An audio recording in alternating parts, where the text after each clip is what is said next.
I'm about to give you the top 5 ways to get the most gems out of each Chaos Chamber run in Tiny Tinas Wonderlands.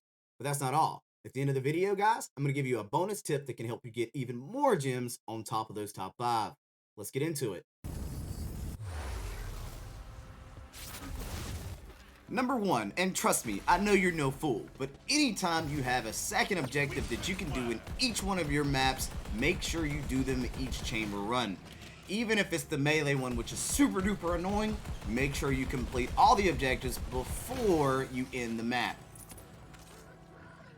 Number 2, most important, is find Kwartz. Typically there's 1 to 2 Kwartz on each map. Some maps do not spawn Kwartz, but Kwartz always drops some type of badass type of enemy, and those badasses tend to drop quite a few gems on each run. So if you can get the max of 2, you're looking at anywhere between 30 and 100 extra gems on each map run.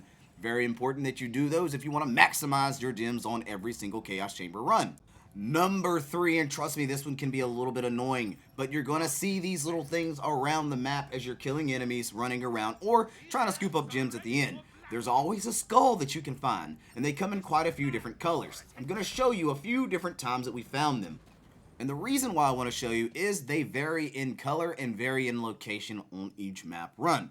So you can find yellow, you can find green, and there's even a purple one running out there as well. A quick side note, when you're on the eliminate stage that has the pillar in the middle that kind of summons a lot of different monsters, these do not spawn on that map. That map is just the eliminate, so you just have to clear them out and you're able to move on. Number 4 will test you to no end. When you're working with the Dragon Lord, you're always going to choose a Dragon Lord for his curse. And if able, you want to choose the most difficult curse possible each time. This can get super annoying and it can be really rough, but there is a big reason why you want to choose the most difficult each time. Whenever you do that, you are guaranteeing the curse and you get a set bonus of extra crystals for each run.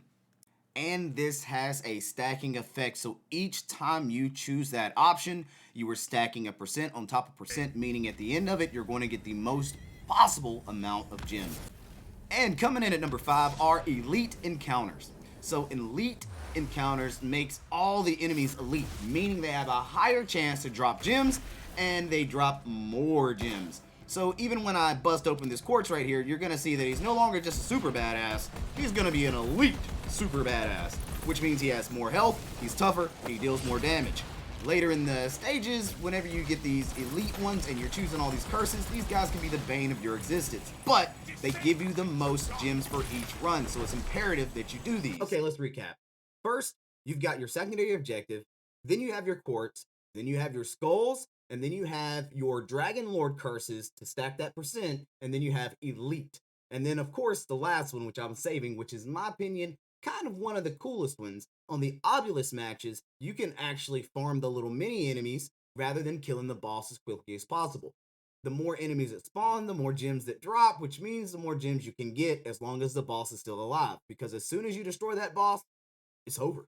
But also keep in mind, you kind of get diminishing rewards for each one that you kill, so there is a little bit of a limit to it.